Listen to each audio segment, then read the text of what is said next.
And welcome back to another episode of Unfiltered Brothers. Here you have your boy Derek. There you have your boy Joe. Yo. There you have your boy Duran. Hey, what's going on, everybody? And with this episode, we have a very special guest with us. He's a movie writer, director, and producer from the other side of the country. We have Ryan Culver here with us today. I'm glad to be here. Thank you. Hello, everyone.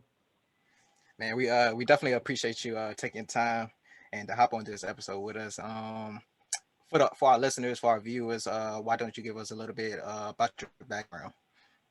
Yeah. So Ryan Culver, I'm actually a first-time filmmaker. I made a movie called The Education of a Negro. It came out last year. I was inspired to make the film because I'm originally from Minnesota.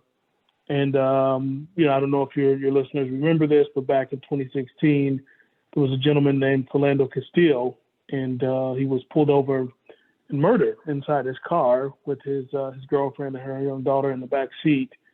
And it was kind of at the height of, police murders.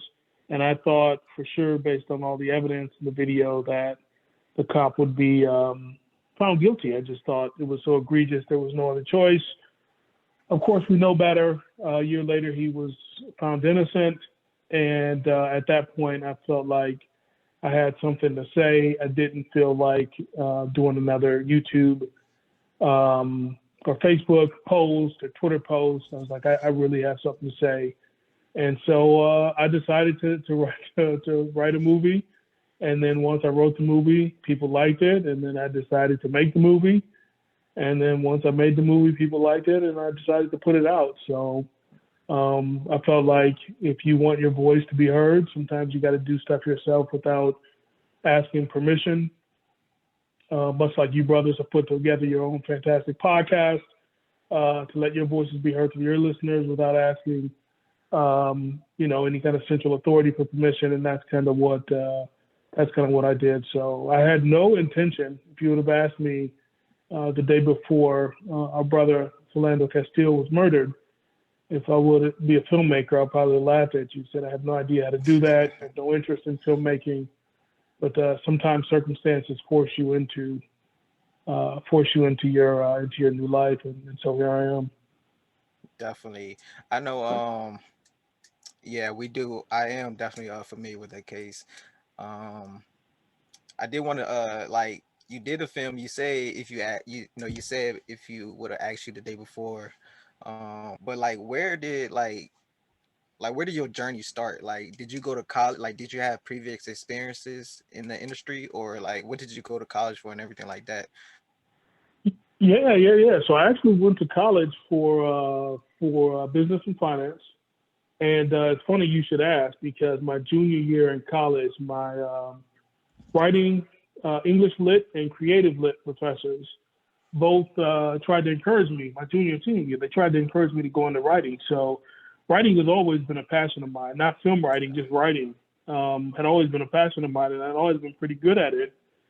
Even technical writing, I'd always been pretty good at in corporate America. So I guess that was the spark of the talent that I had to be able to do it, right? Because you need to have some, you can't just be like, I'm going to make a movie and then I don't have anything to write about, or you have to make it so it's interesting. You have to make the characters interesting. You have to make the plot lines interesting. So yeah. I think I always had that creative writing spark. But after college, I hit corporate America hard. I got into big consulting, and then was able to travel around the country. And it was a good life. Like I said, I had zero interest in filmmaking. I watched film, I watched TV, but I had no interest in actually doing it. But once I kind of made my mind up, it was years worth of research and okay, what does producing mean? What are all the key elements to being a producer? Let me talk to as many good producers as I can to figure out how I can do this the right way. Same thing with writing. Once I figured out how to write a script, let me talk to as many decent writers as I can to help me understand how to put a story together. And then directing, same thing. Once I couldn't find I didn't want to direct, but the guy who we were talking to wanted like $800 a day, and that was just not feasible for our budget.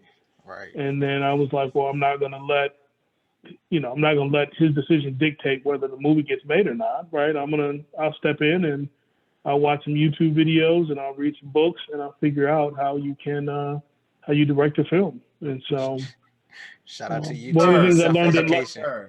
Yeah. Sir, Mr. Ryan, you telling me that you literally had to learn how to direct that movie overnight?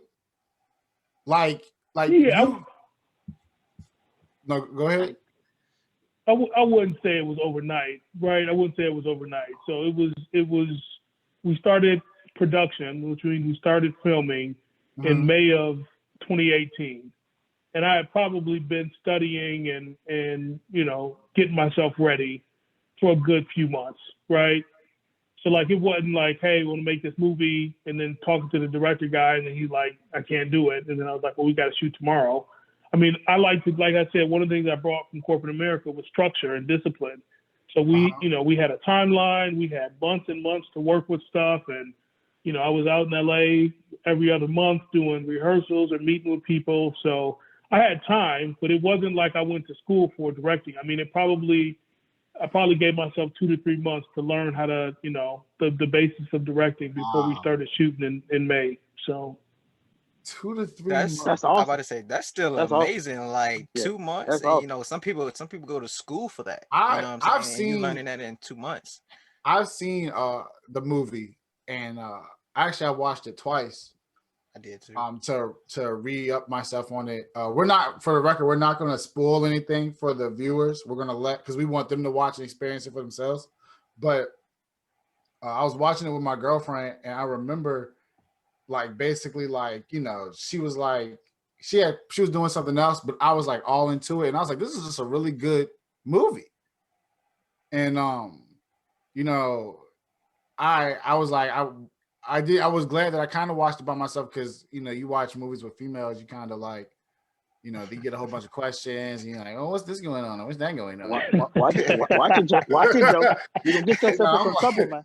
Hey, You you get know she yourself in listens to trouble. this. Watch yourself. Yeah. Hey, she know I get on here and I say what I got to say. It's we unfiltered for a reason. But anyway, I was just going to say, like, the thought process of, you're saying that you had 2 to 3 months. That's very impressive. I am actually like blown away over here at that notion. Like if I didn't know any better, I thought you was doing it like you've been doing it your whole life. For a like, year, years, yeah. Yeah, like you started early, you've been doing this forever, because it was just really good. yeah, I appreciate that. And I think, again, it was the attitude that I brought, and I'll just be quite frank with you all. This was my love letter to Black people. And I took it as such. I did not want to cut corners. I mean, I'm sure you guys have seen some stuff that's been out there that you're like, you probably shouldn't have put that out. And so, like it or not, the one thing I didn't want people to say is that this looked, cheaply done, or this was, like, seems like you guys just threw some stuff together. So we spent a lot of time. I was like, we're gonna, commit a lot of time to finding the right actor. Like I said, the gentleman was from Norfolk. I mean, we probably had 20 guys from LA that we auditioned, and probably another 10 from everywhere else around the country. And I was like, I don't care if he's got to fly over from Norfolk to LA a couple of times. We want the best guy for this role, and so on for every other role. So I think it's just commitment. I was like, if I'm going to do it, and I'm going to do it I'm doing this because of our brother Philando. I want to make it good enough that people like yourselves who don't know me from Adam say, yeah, we like the trailer, and yeah, I'll spend 2 hours watching this film because it looks like it was done right. So that means a lot to me that you liked it and you were able to watch it twice. Because that's really what I was, that's what I was going for when I made the film. Yeah, to go off what Joe was saying, like I watched it twice myself, and it was definitely a good movie. Like Joe said, I don't want to spoil anything, but yeah, it was definitely a good movie. I definitely like the actors that was in there, and just like the whole like the whole plot, the whole setting of the movie and everything like that, and the ending. Yeah, the ending Oh, was great. bro, when The I end, tell you, edge of my seat, I yeah, was like like, and the crazy part was like when I watched it that second time, and I knew what was gonna happen, I still was like, uh, yo, all right, let's uh, get to this point. Let's get to this. Let's get to this. Let's get to this yeah, part. but yeah, before like yeah, but so before we even get into like the questions that we did have for you, I did want to ask like, could you know you talk about Philando, um, but I did want to ask you like, is there a case? Because you said you're in your 40s, correct? Yeah, yeah, Yeah. 40 years So old. Yep. is there a case that really opened your eyes up to like the injustice that was happening in America? Like, what was the first case that you seen from yourself that made you open your eyes up to all the things that was happening in America when it comes to racism and everything like that? Rodney King. Okay. I'm taking it you gentlemen are probably in your 20s. Yes, sir. Um, okay, very good. So I don't know if you guys even remember Rodney King, but I was 12. Your parents definitely will remember Rodney King, and they would definitely Yeah. remember the LA riots because that was the first riots where I wasn't reading in a book about the 60s or the 50s. It was like, oh, I'm in Minneapolis going to school, and this is happening 2,000 miles away in LA, and they're getting down out there, Hmm. you know? Yeah. So that was probably it. And yeah, seeing the video, and this was back in 91, 92. So there were no, I do this with my niece all the time. She's 22, and I know she gets sick of hearing it from Uncle, but I like, there's no smartphones, there were no Twitter, sweetie. We didn't have Facebook. We didn't, I was like, you had to call somebody on a phone, and they had to pick up, and they didn't even know who was on the other line, who Hmm. was this? So that happened, and we saw the video, and then we understood that the cops had lied. And then I was like, because at the time I'm 12, so we're still like, cops are, at least where I grew up, cops are good dudes, right? Like, you play cops and robbers, and you want to be the cop, and I'm like, well, why? We're like, what are the cops lying for? They're saying he did all these things. What do they have to lie about what they had to do? And it was just the whole, and like I said, after that, the Rodney King verdict came the riots, which was even worse. And it was at that point, at, a 12, 11, 12, 13-year-old, young man, you realize, okay, this isn't Disneyland, right? Like, Right. there's a difference. Being black has a tax that comes with it. It's probably going to be with you for life, and just get used to it. And then when they were acquitted, it was just like, are you like, everybody saw the video. What are we debating here? Do you know what I mean? Like, Yeah. what guilt are we debating? They did it. We saw it. They lied about it, right? They lied Hmm. about it on their reports, and they still got acquitted. And so I think for me, it was that. Up until then, like I said, I had read about stuff, or you hear about stuff from your grandparents and your parents in the '60s, but none of that's real because you weren't alive. But I saw Rodney King, and then I saw the fallout with my own eyes. So Yeah. I think that would be it for me. Yeah, I think I know for me, I did hear about that a while ago. I wasn't really introduced to the Rodney King case by like my parents or anything like that, but it was definitely like from like just different documentaries and everything that was out there. Learning about that. I think for me, it was definitely the Trayvon Martin case. That was like the first thing that really opened my eyes up to everything that was happening in America because he was close to our age. He was close to our age, and maybe it wasn't video, but you do have the phone recording, the phone call recording, and everything that was happening, and just how that case turned out, how the verdict turned out, and just how Zimmerman just went on and lived his life, honestly making money off that. Signing Skittle packs and tea and stuff like that. It's like, wow, this is really a crazy world that we live in, with that. Yeah, I did want to get us to the questions, so I got a few questions, and then we're just gonna go around and ask a question. But I Sure. think the first thing I did want to ask is, what was the most difficult part, about creating this film, the education of a Negro? The most difficult part. Yeah, I like that question. I would say, I kind of already you talked about this, not knowing, right? Right. You spend 15 years in corporate America, you gather a certain set of skills and knowledge, and you get to the point where I am, and you have a confidence, right? And be akin to maybe being a basketball player, football player. I don't know if you guys play sports, Yeah. and you've been playing for a decade in the NBA or NFL. Every time training camp comes around, every time the season comes around, you got confidence, right? You know what you're doing. You've been through that before. The difficult part for me was just not having, like I said, I didn't know how to direct. I had to learn. I didn't know how to, and I remember the first day on set, even though I had studied and watched videos and read books, and been with the cast in our rehearsals. I remember being in a room by myself because we were on a stage. So it's like stage is like a bunch of fake sets, and just being by myself and everybody kind of coming in, and you're hearing people start getting ready. We had maybe 15, 20 people in the crew, and just thinking like, what am I doing? Like, I don't, like, I have nothing in my life has prepared. I'm 37, 38, nothing in my life has prepared me. What am I doing this, Right. But I knew I had a stronger calling. Like, I wanted to get this film out. Like, I wanted something to say, and I wanted it with the message where I would get the reaction that I got from you brothers about the ending. Like, no, this is not going to be everybody hugs and, we solved everything and we're friends, because that's not the life that we're living, right? Black people aren't living that life.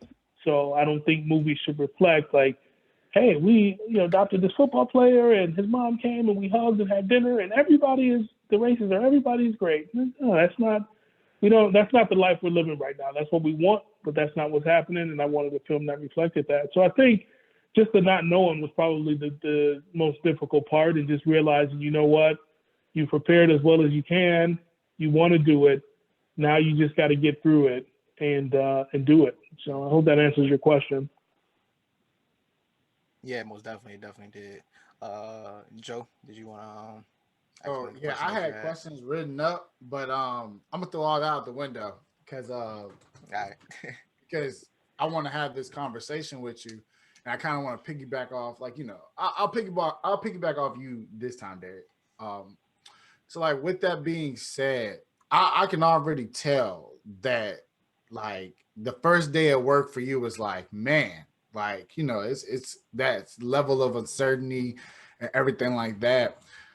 At the end of it though, like were you like still like worried about the outcome? Were you like we did it and you were like okay, like do you feel like the weight was off your shoulders? Like how did you feel when everything was done, you saw the finished product, etc.? Like how did that feel?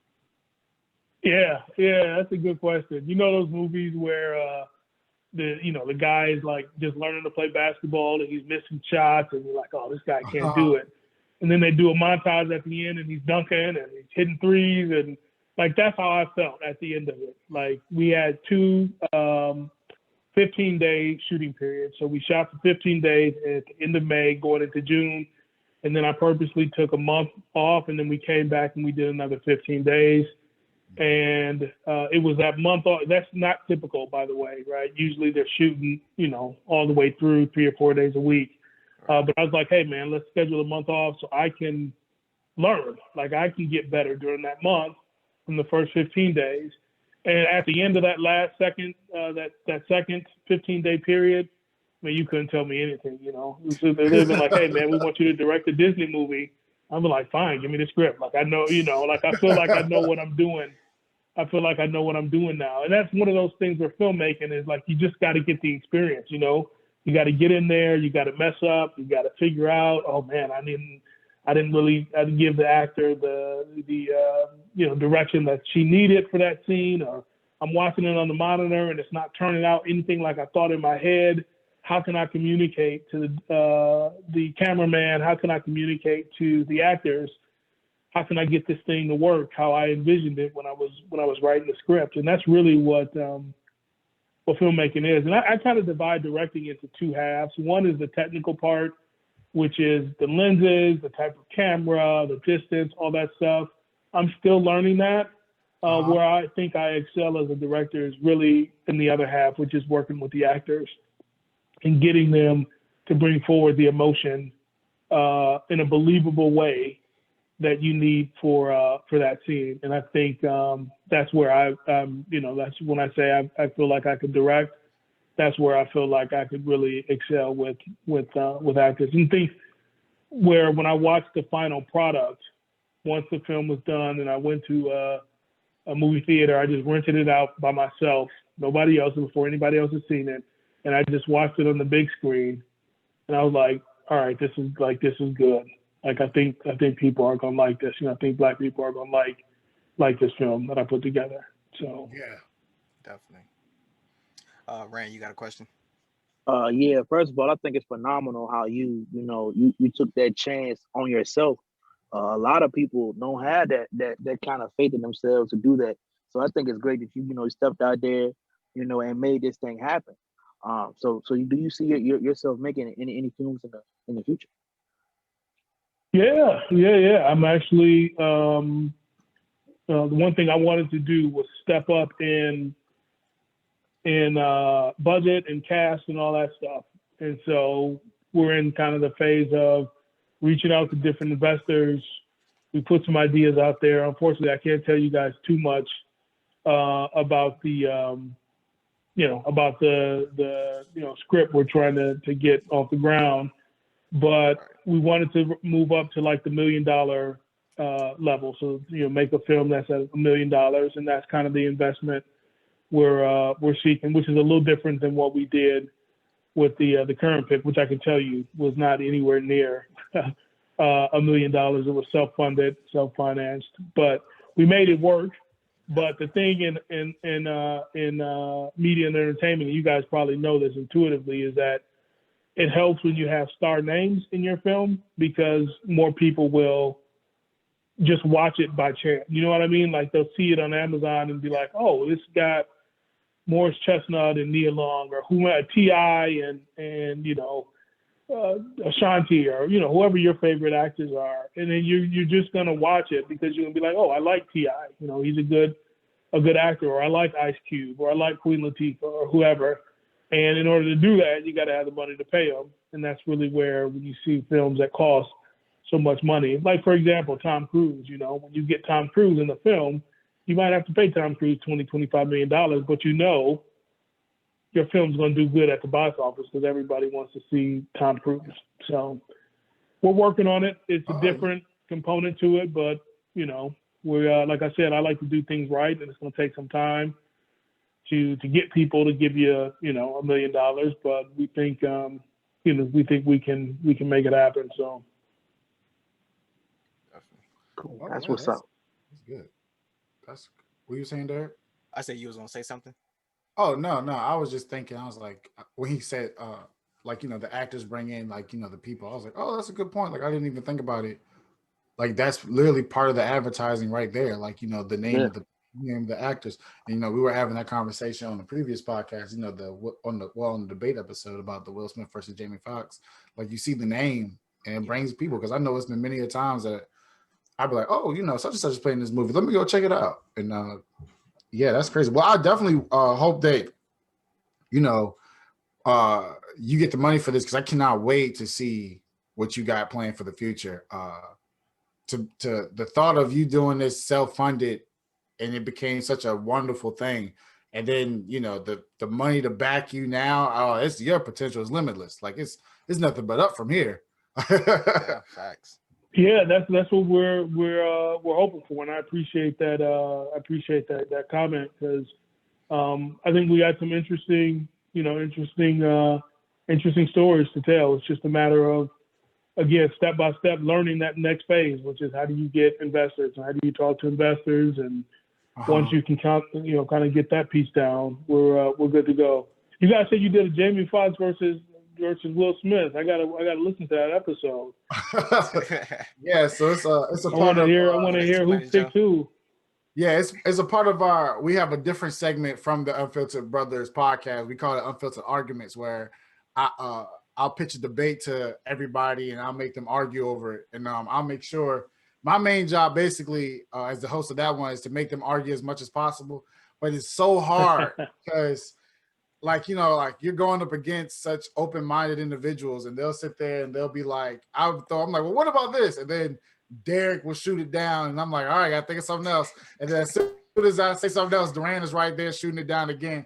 And the whole time I'm agreeing with everything they're saying. So it just, but yeah, we had an argument about who was a better entertainer, Jamie Foxx versus Will Smith. And we break it down why we think that, who was better or et cetera, et cetera. And yeah, I think that's like one of my favorite debates so far. Cause yeah, I'm gonna check it out. I like that. I never heard that comparison. Most people put Will in kind of a different kind of category just because he's a big time action star. But Jamie's super talented, so I'm gonna check that episode out. Yeah, please do. Yeah, and we try to get I was just saying we try to get our like followers involved. So anytime we do have like a debate, we always put a poll up on our social media and have people vote on what they think or give their opinions on it. And a lot of people, yeah, I won't say what the people say. I want you to go and look at it for for yourself. But yeah, the people's opinions, it was interesting about what they voted for and like why they voted for that person. So yeah, it was definitely that was definitely a good debate episode for us. Yeah, sounds like it. They put me in charge of the debate episode, and then when that happens, you put yourself in charge. No, well, yeah, I did. Okay, I did pitch it to Derek one night, and Derek was like, because Derek's pretty much our president. Derek does pretty much everything. The person of contact was Derek for you. Most of the people we have on is Derek. So I pitched this idea to Derek, and Derek's like, "Yeah, we should do that." Because me and Derek argue like that is our whole relationship. Because outside the podcast, we are actual brothers, and we argue all the time. And so the thing is that when I come up with these arguments, I have to think of, okay, I gotta say it in a way that's gonna make them think truly about what they say. So it's like, it's a whole battle in that because I got certain people, I don't want to put names out. I got certain people that like to exploit every argument that you make and then make the argument completely not what you want to talk about. I'm not gonna say no names. I'm not talking about you, Duran. I'm just, yes, I'm you just are. throwing it out there. You are. Yes, you are. I made you mad the first episode. I'm sorry. Man, but yeah, Duran made me so mad the first episode. I almost like, yeah, I'm not doing this no more. Go ahead, Derek. I know. Oh man, yeah, but yeah, you should definitely check that out. But yeah, but getting back to like the movie itself, I know you put a lot of like history within the movie, just different people. Like, of course, you had like the Emmett Tills. Then you like some of the people that I didn't even know about, like Henry D. and Charles Moore and Roman Dunsworth. Like that's just some of the people that I didn't even know about. So once I seen it in the movie, of course, I went and looked it up myself. But within the movie, you did see like kind of like the mindset of a white supremacy. You kind of see that, the detectives and everything like that, and everything that happened. And it was one thing that was said in the movie that like kind of stuck with me. When Kenny, he was having a conversation with his parents, and then at the end of the movie, when the detective came to the house and they was having that conversation within the house. Do you think deep down inside, with the history of the KKK and everything that they've done to our community and everything like that, do you think deep down the black community is truly afraid of the KKK? We always talk about we need to do this, we need to do that. At the same time, it's like, are we though? Because it's like they're still, in the government's eyes, they still not a terrorist group, and everything like that. There's they still around and everything like that. Do you think the black community is like truly afraid of the KKK? Yeah, and I guess the and I'm glad you picked up on that in the film. And in the film, the KKK was really just a metaphor for white supremacy, right? And I think Black people are very afraid of white supremacy, and for good reason, right? I mean, you go back to how we were just systematically, not only physically, but emotionally and mentally broken down, right, on purpose, for the purposes of being good slaves. Like, that is a thing that we have to accept. I'm not one of those Black people who says, I'm through with slave movies. I'll watch any slave movie because that's our history, and we have to learn from that. And we were then broken down, terrorized, and Jim Crow coming out of slavery. So, like, that's not the best. Jim Crow, the 100 years of Jim Crow is not the ideal state for people coming out of slavery. Do you know what I mean? Like, that's not what you do to people coming out of slavery. You need to be nurtured. They need to be cared for. They need to be taught. They need to be protected. All the things that Abe Lincoln and Ulysses S. Grant wanted to do never happened, and we were really just kind of left on our own for 100 years without any real defense, without any real organization. And so when I look back on it, I'm proud that they were even able to do what they were able to do with the NAACP, with the marches, with the riots, with the standing up, with the standing tall, with the boycotts, Malcolm X, Medgar Evers, Martin Luther King, Fannie Lou Hamer, Rosa Parks, you know, all of our people from, 1865 up until about the 1970s. I'm proud, but yeah, it would be foolish not to say, even in 2021, that, Black people still fear white supremacy. We don't have any real meaningful say when it comes to jobs, right? People like to be employed. And it's not just a Black thing. Everybody likes to be employed because everybody likes to have money to take care of themselves, right? That's a natural inclination to want to be able to feed yourself, clothe yourself, house yourself. We don't have any real meaningful say when it comes to who gets jobs. We don't have any meaningful say when it comes to the military or the police state, right? And that's federal level, the state level, and the local level. We don't have any real political power. And so I think we wake up every day collectively and we realize this.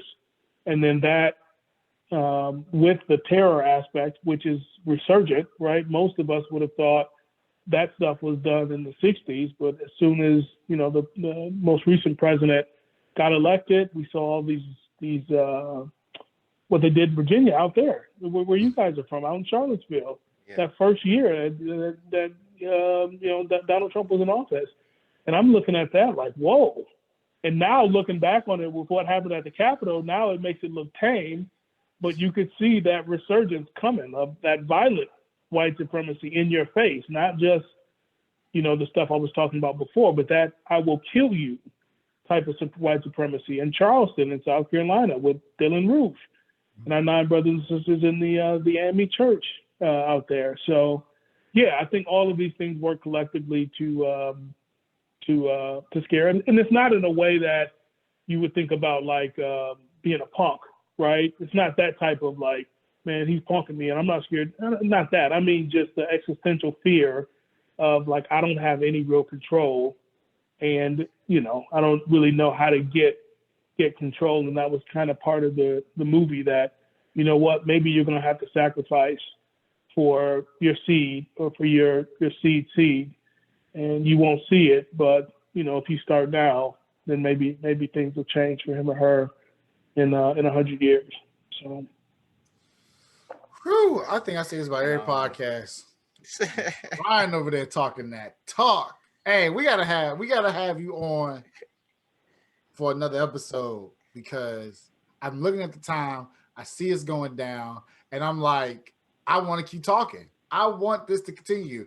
And it's like, man, like we gotta have a part 2 because when we initially thought about doing the podcast, like have you on as a guest, I was like, we're probably just gonna be talking about the movie. Now I'm sitting here and I'm just like, I kind of want to go that deep with him. Like I want to have that conversation because, man, like the notion of fear that you explained just now is something that, it's like, man, like that's true. That's a good question, Dag. That was I had peeped that in the movie, that conversation too, and it was like when I read your notes, on today's episode, I was like, oh, I said he's a I said, he thinking over there. Yeah.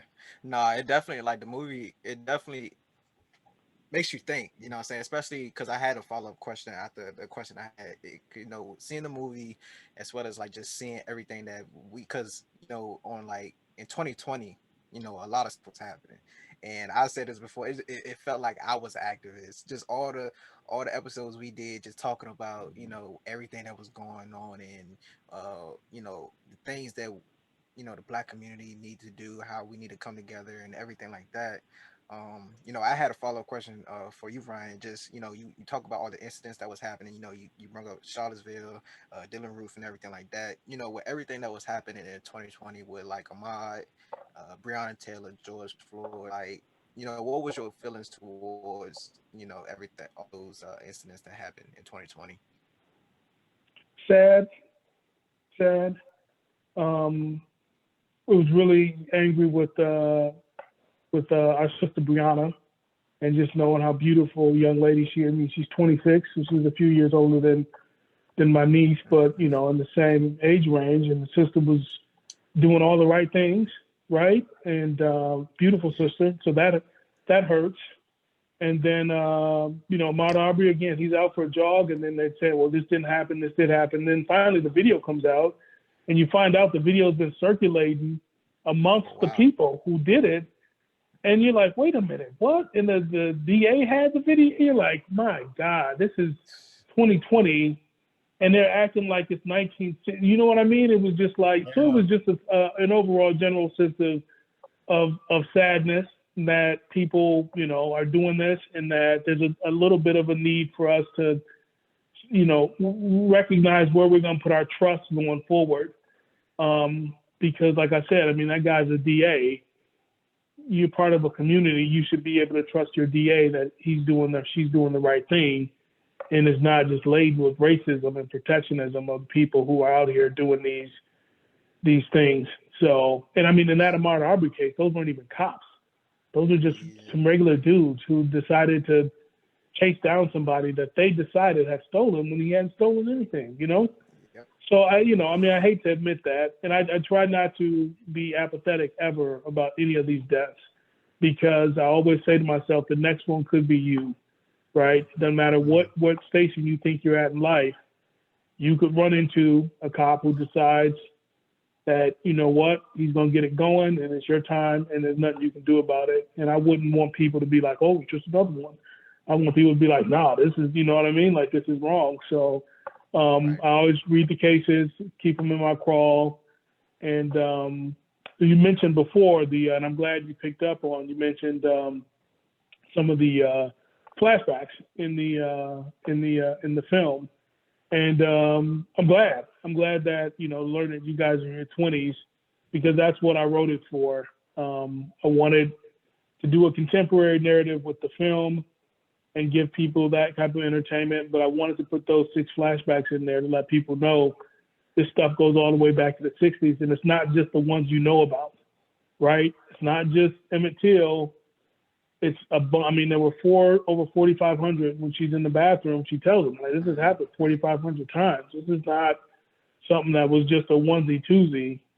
I mean, this is on purpose, and it's getting to a point where you need to be able to do something about it, at least for your family. And that's that kind of conversation they had in the bathroom. Can I ask you guys a question?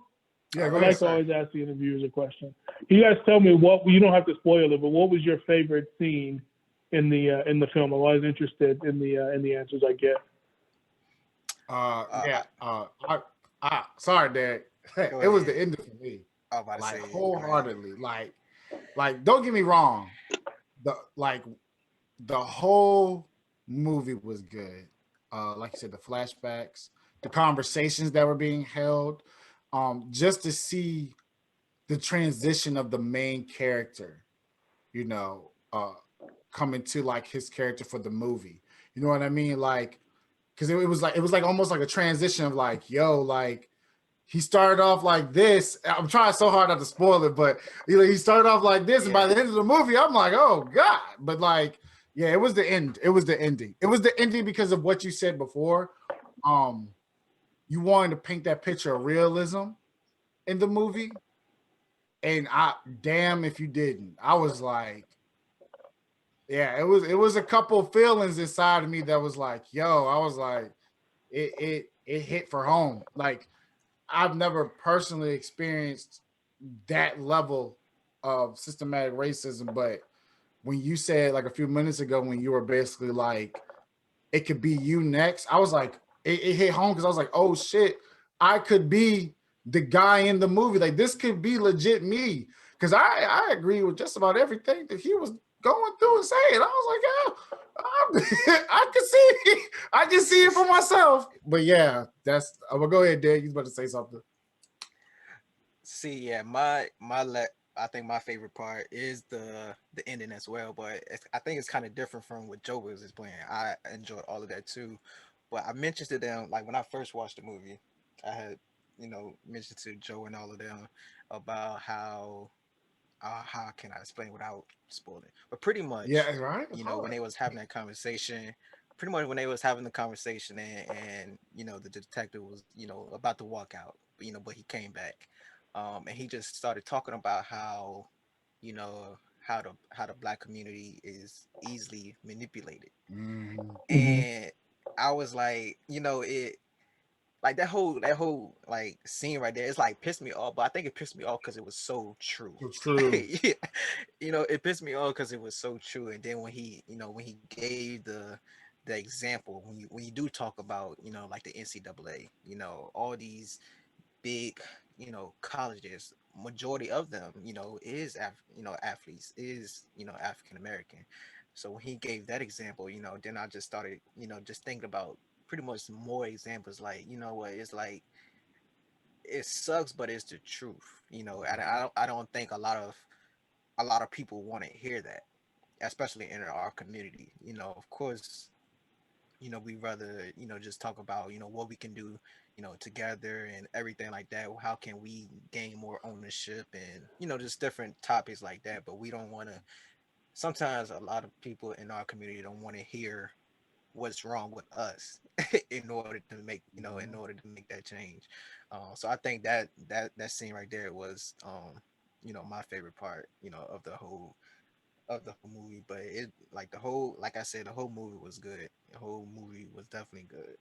Well, don't spoil it for me. I haven't had the opportunity to watch it yet, so please don't go too in depth. I did get a chance to see the trailer, and just from that, I can tell it's awesome. But yeah, definitely got to check it out. So don't y'all spoil that for me, please, Yeah, please.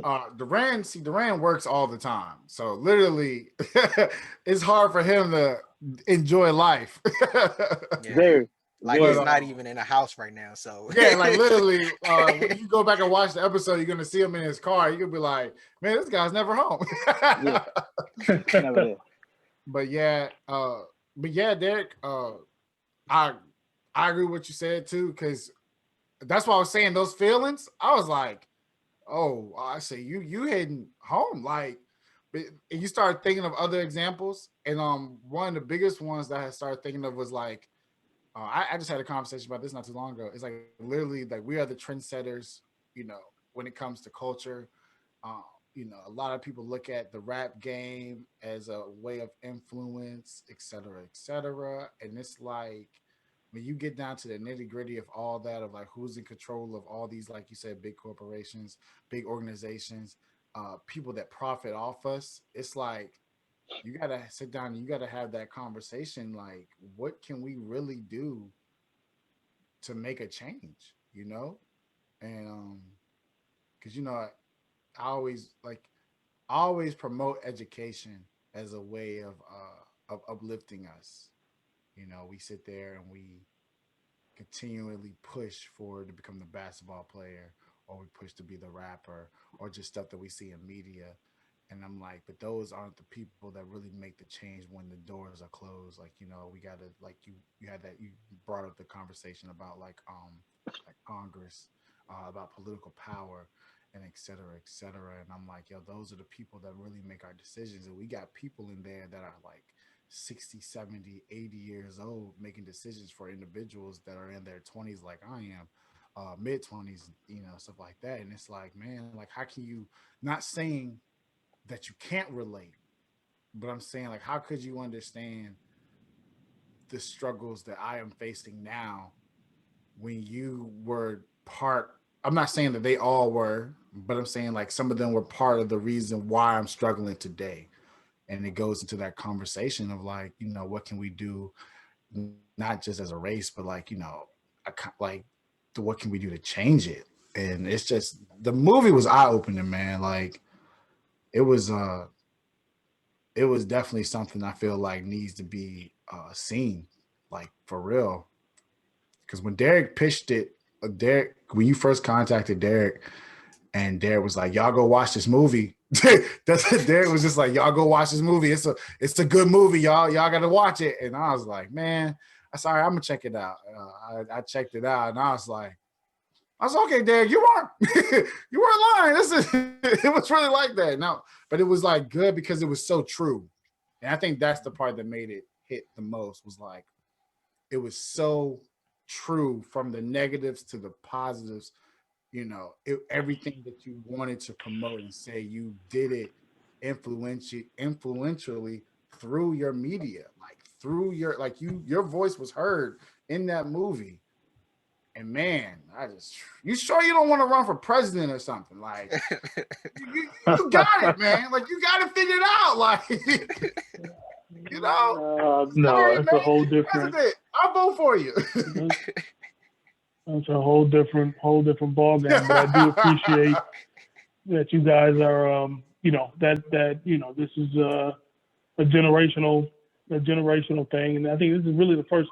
I had another podcast interview with a couple of young guys, but I think they were in their early 30s. This is the first time I've really been able to connect with some gentlemen in their 20s that I don't necessarily know. So it makes me feel good that the movie resonated with you all, because that was really one of the things I wanted to, you know, hit home. And talking with my niece, and she kind of was my sounding board for younger people. It's just, sweetie, what do you think about this? Does this character make sense? Is this so? It makes me feel good to hear that you all like the film. And that's really, again, people ask me what's your measure of success, and of course everybody would like to get on Netflix and, you know, all that, but I didn't make the film for that, and so I'm not chasing that. Do you know what I mean? Like, that's not, if it happens, great, but this is for me success. Like this conversation made my week. So I'll be high for a week on this, because this is why I started making the film back in 2017. So Let me tell you something, Ryan. All jokes aside, you walking with a purpose, brother.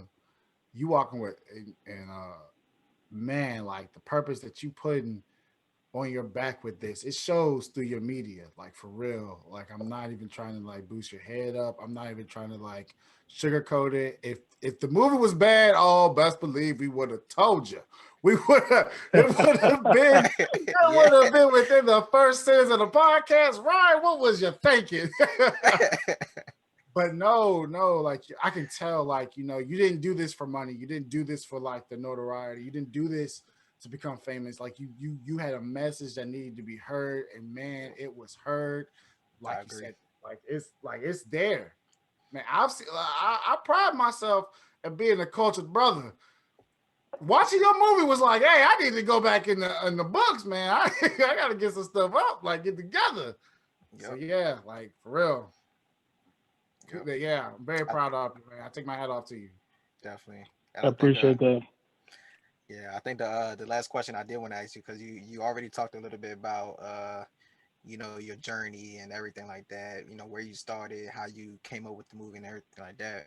You know, of course, you know, who we may have some listeners that may want to be in your position or may want to get in your industry and everything like that. So like, you know, what advice would you give someone that is trying to be in your industry? Maybe not being a filmmaker, but maybe being, you know, want to be a actor, actress. You know, what advice would you give them? I would say this is just me, right? And I think I even had this when I went into corporate America, and the brother used the word purpose. I would say you got to have a purpose, right? You got to have a purpose. And during this making of the film, I ran into a lot of people whose sole purpose was they want to be famous or they want to get caked off. And to me, that's not a purpose. You know what I mean? That's something that happens when you have a purpose and you're just good at, you know what I mean? Like Denzel Washington, you're just good at what you do and you want to share your craft.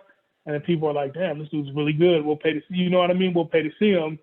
But I wasn't here just trying to say I want to be famous and I want to have a lot of money and all that stuff. And so I would say, again, having seen it at the low budget level, and we auditioned over 100 actors, and so I got a good opportunity to meet people and different types of people, and I would say if you're wanting to get into media and entertainment, it can't be because you want to be rich or because you think being famous is fun.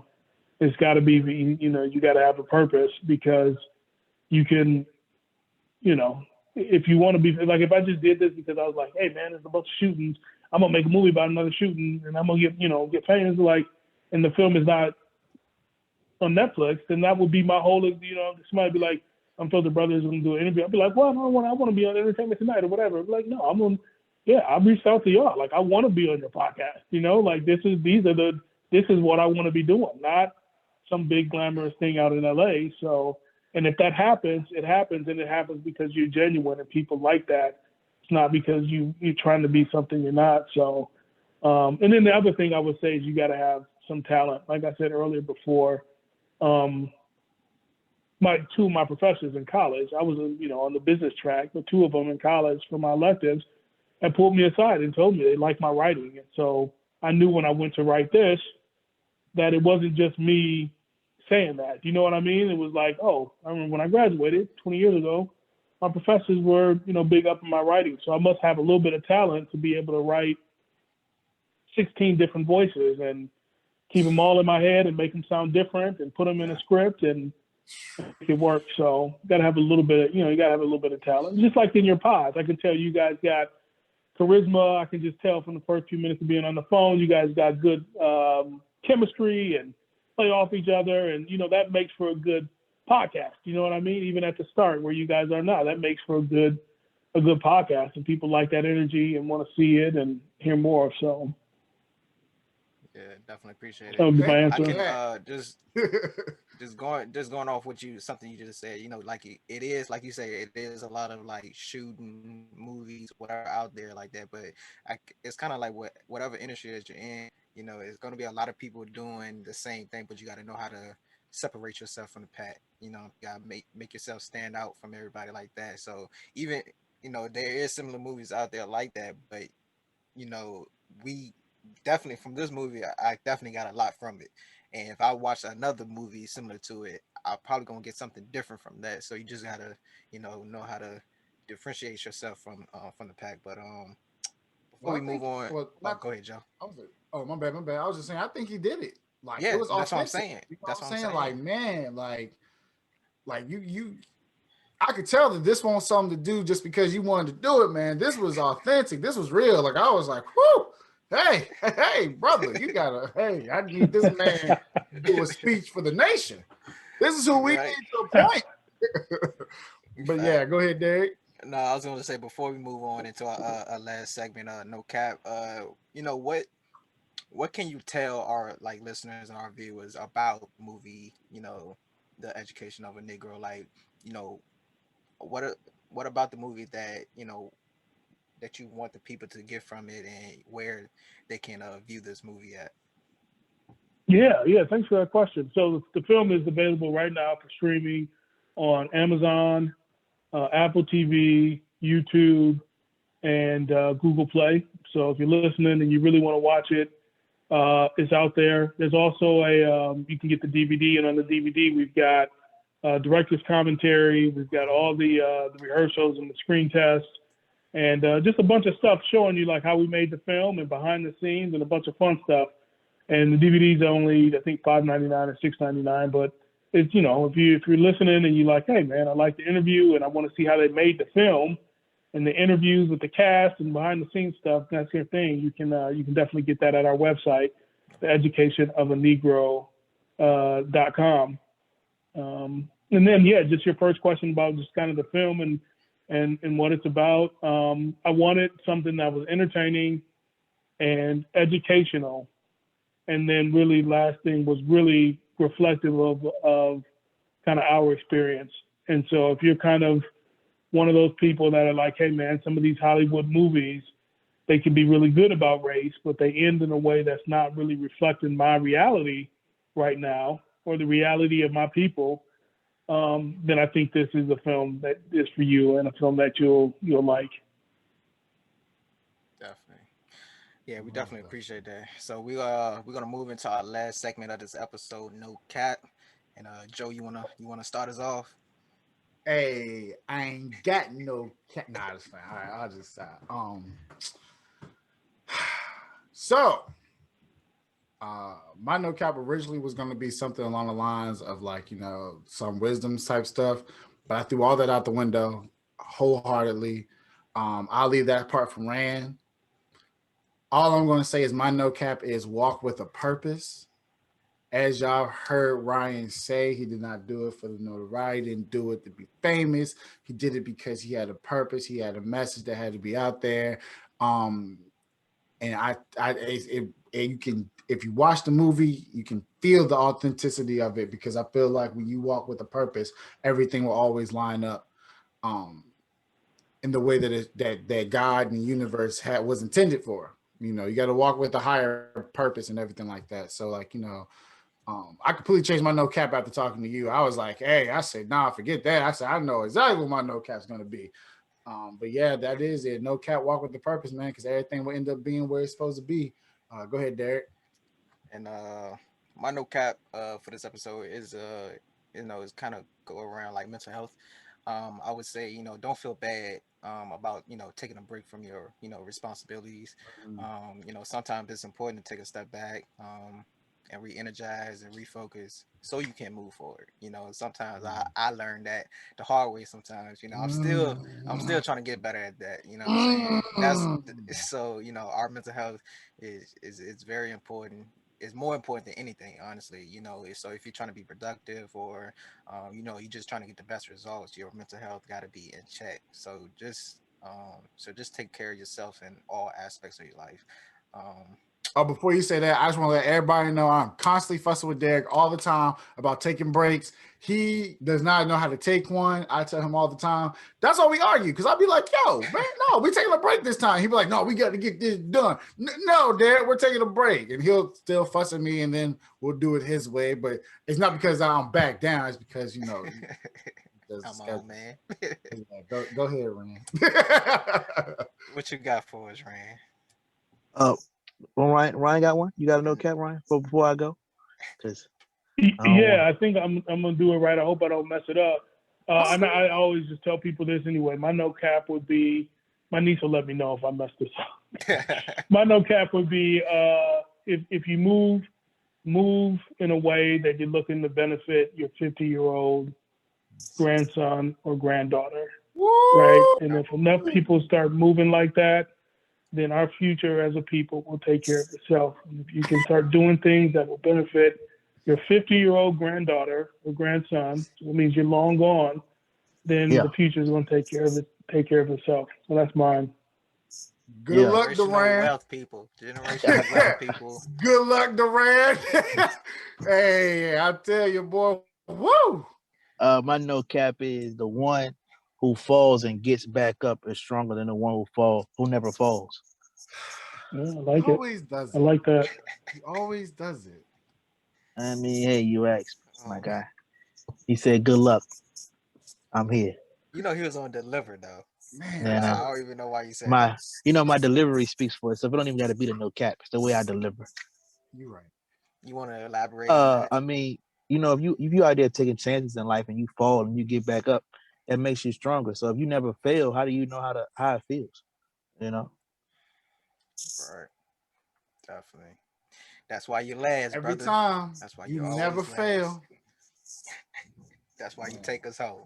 Hey, Derek, But, do that but thing you this do at the end of the episode when you close out.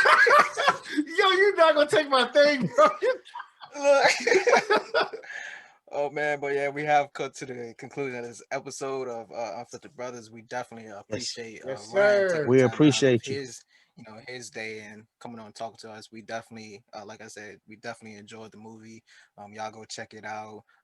Any closing remarks from you, Ryan? Yeah, I appreciate you guys. It's a very entertaining podcast, and thank you and your listeners for having me on. I'm excited, very excited to see how this turns out.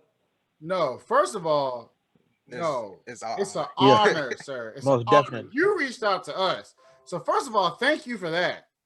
Because if Yeah. you wouldn't have, like if you wouldn't have reached out, then we wouldn't have known, and we wouldn't have been exposed. And I truly thank you for that, because that, man, you did an amazing job. But yeah, Derek, do that thing you do. Yeah.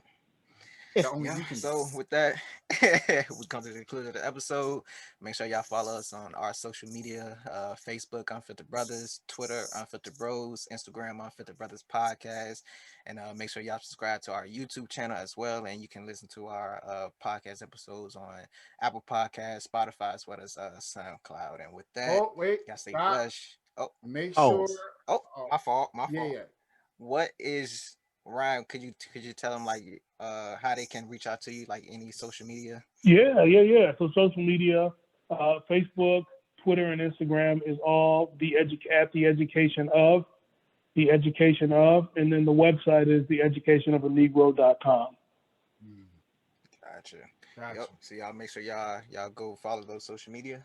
But with that, y'all stay And we blessed. will. Y'all stay safe. One more thing. One more Oh, thing. my fault. I mean, You did should you have closed want this damn them Joe.